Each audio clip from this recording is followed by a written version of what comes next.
नमस्कार दोस्तों, स्वागत है आपका आपके YouTube channel study with Shastri में। आज माइक चार्ज नहीं है, इस असुविधा के लिए आप लोगों से क्षमा प्रार्थी हैं। आवाज़ केवल आज वाली दिक्कत है आवाज़ की, कल से चार्ज हो जाएगा और आवाज़ अच्छी हो जाएगी। तो हम लोग पढ़ रहे थे कक्षा 9 में विज्ञान में रसायन विज्ञान का पहला लेसन चल रहा था हमारे आसपास के पदार्थ। हमारे आसपास के पदार्थ में लगभग ज़्यादा से ज़्यादा चीज़ें हो चुकी थी और केवल एक टॉपिक बचा हुआ था, वो है वाष्पीकरण के कारण शीतलता कैसे उत्पन्न होती है। यही टॉपिक बचा हुआ था। इसके पहले वाले वीडियो में हम लोगों ने बात किया कि वाष्पीकरण क्रिया को प्रभावित करने वाले कारक कि कौन कौन से ऐसे कारक हैं जो वाष्पीकरण की क्रिया को बढ़ा देते हैं और कौन कौन से ऐसे कारक हैं जो वाष्पीकरण क्रिया को क्या करते हैं, घटा देते हैं। इसके विषय में चर्चा हो चुकी थी।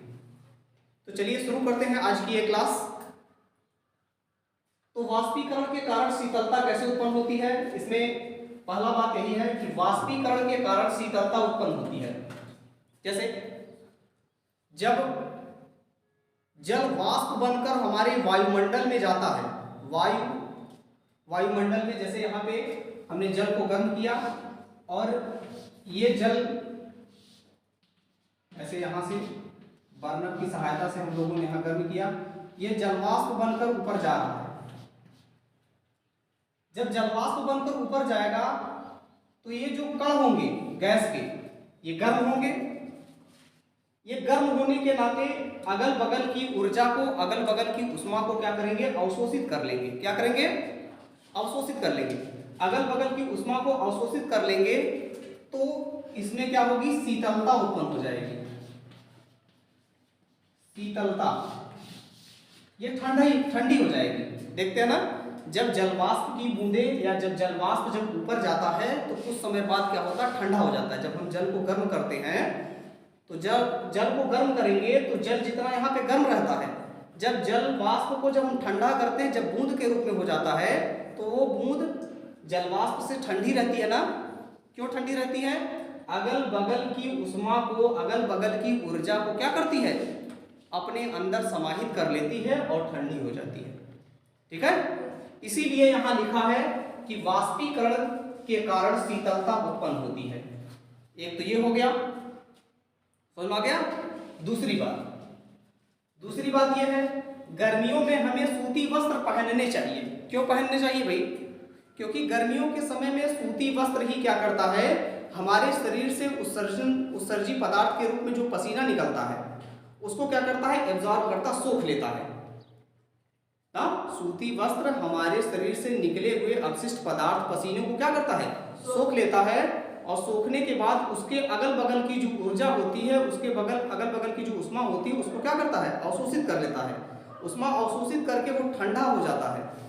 इसीलिए हमको गर्मी के समय में सूती वस्त्र पहनने में थोड़ा ठंडक लगता है, पसीना होने के बाद लगता है नहीं?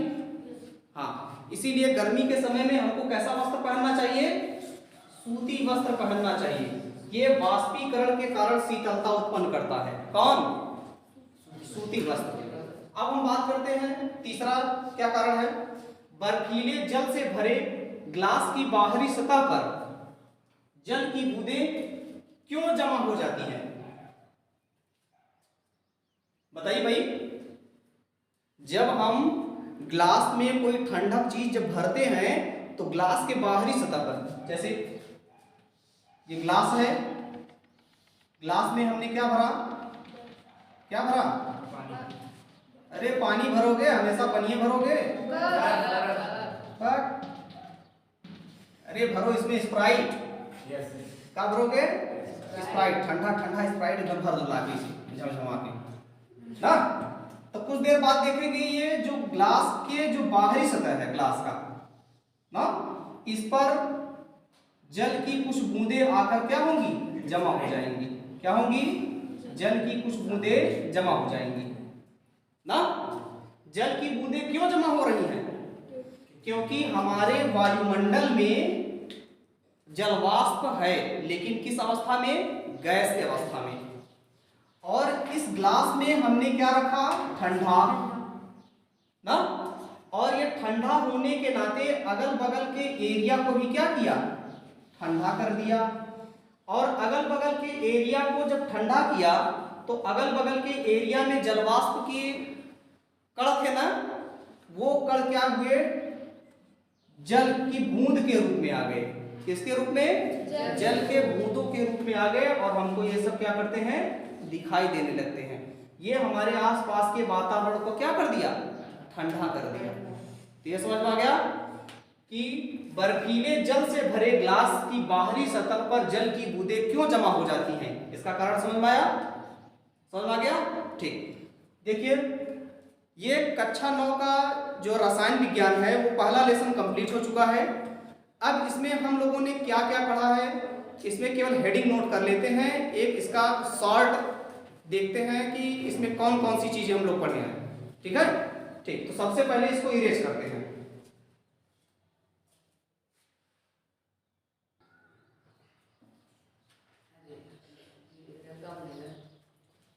चलिए ठीक, देखिए हम लोगों ने इस लेसन में क्या क्या कौन कौन सी हेडिंग पढ़ी, उसके विषय में एक जल्दी से चर्चा कर लेते हैं। सबसे पहले चौक कहाँ गया,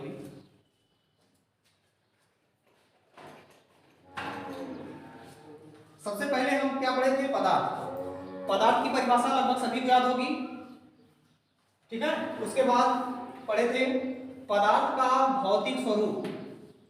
पदार्थ के भौतिक स्वरूप में दो चीजें हम लोग पढ़े थे, पदार्थ कणों से मिलकर बने होते हैं जिन्हें क्या कहते हैं, अणु कहते हैं। उसके बाद दूसरा है पदार्थ के ये कण कितने छोटे होते हैं, तो पदार्थ के ये कण बहुत छोटे होते हैं, कभी कभी आंख से दिख जाते हैं, कभी कभी आंख से नहीं दिखते हैं। उसके बाद पदार्थ के कणों के अभिलाक्षणिक गुण। पदार्थ के कणों के अभिलाक्षणिक गुण में पहला है पदार्थ के कणों के बीच रिक्त स्थान होता है जिसे क्या कहते हैं, अंतरा आणविक स्थान। क्या कहते हैं बच्चों, अंतरा आणविक स्थान कहते हैं। उसके बाद दूसरा है पदार्थ के कण निरंतर गतिशील होते रहते हैं। पदार्थ चाहे वो ठोस हो, चाहे द्रव हो, चाहे गैस हो, पदार्थ के कण निरंतर क्या करते हैं, गतिशील होते रहते हैं, गति करते रहते हैं। अगला है पदार्थ के कण एक दूसरे को अपनी ओर आकर्षित करते हैं या एक दूसरे को अपने में बांध कर रखते हैं, उस बल को क्या कहते हैं, संसंजक बल। उसके बाद अगला जो है टॉपिक वो है पदार्थ की अवस्थाएं। पदार्थ की अवस्थाएं में ठोस अवस्था, द्रव अवस्था और गैस अवस्था। उसके बाद हम लोग पढ़े थे ठोस अवस्था में ठोसों के गुण, द्रव अवस्था में द्रवों के गुण, गैस अवस्था में गैसों के गुण। उसके बाद अणुगत सिद्धांत के आधार पर ठोस द्रव गैस की व्याख्या या ठोस द्रव गैस के लक्षणों की क्या व्याख्या, ठीक है।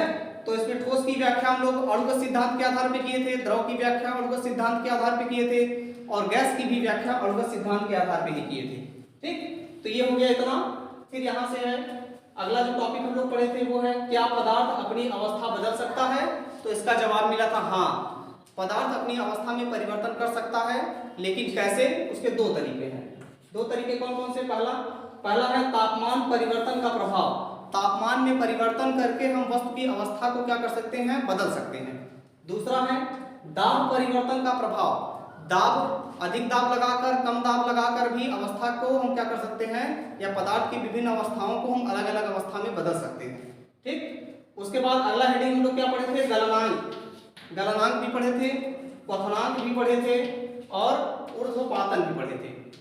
उसके बाद पिछले वाले वीडियो में हम लोगों ने वाष्पीकरण के विषय में चर्चा किया था। फिर वाष्पीकरण को प्रभावित करने वाले कारक कौन कौन से हैं उसके विषय में इसमें 4 हेडिंग थी। पहला है पृष्ठीय क्षेत्र बढ़ने पर वाष्पीकरण की क्रिया कैसे प्रभावित होती है। उसके बाद दूसरा है तापमान में वृद्धि पर वाष्पीकरण की क्रिया कैसे प्रभावित होती है, इसको हम लोग पढ़ चुके हैं।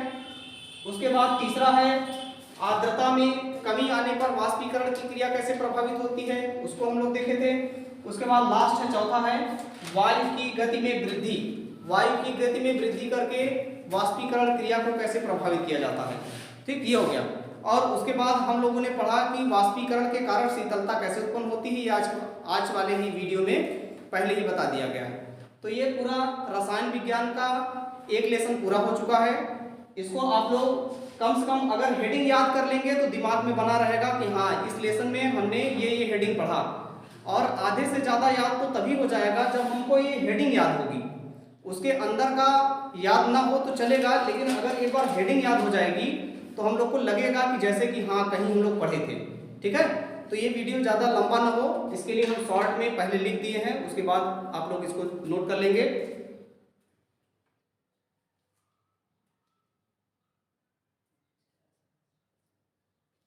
चलिए ठीक है, ये आप लोग नोट कर लिए होंगे। ठीक, आज के लिए यहीं बस समाप्त करते हैं ये वीडियो। धन्यवाद।